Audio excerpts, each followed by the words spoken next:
আসলাম আবার ছোট্ট একটা ঘরোয়া রান্নাবান্না ভিডিও নিয়ে। তো আজকে কুমড়োর ভাজা করব কালো জিরে ফোড়ন দিয়ে।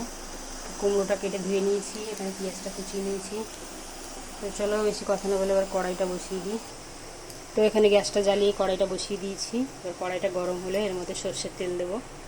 তো চলো তেলটা গরম হয়ে গেছে, এবারে এর মধ্যে আমি কালো জিরে আর শুকনো লঙ্কাটা ফোড়নে দিয়ে দিয়েছি কালো জিরে শুকনো লঙ্কা ফোড়ন। এবারে কুচিয়ে রাখা পেঁয়াজগুলো দেবো। পেঁয়াজটা একটু ভাজা ভাজা করে নিই।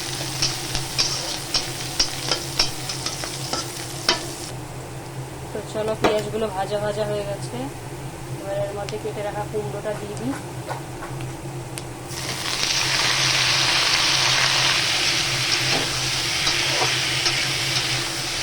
তো এখানে আমি সামান্য হলুদ দেবো, পরিমাণ মতো নুন।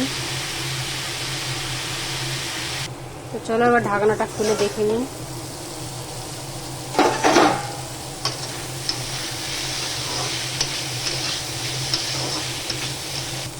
তো রেডি হয়ে গেছে আমার কুমড়ো ভাজাটা, এবার নামিয়ে নেব। যদি রেসিপিটা ভালো লাগে লাইক কমেন্ট শেয়ার ফলো করে পাশে থেকে বন্ধুরা চ্যানেলটাকে সাবস্ক্রাইবার করে দিও, অনুরোধ রইল।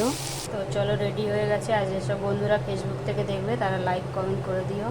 চলো টাটা।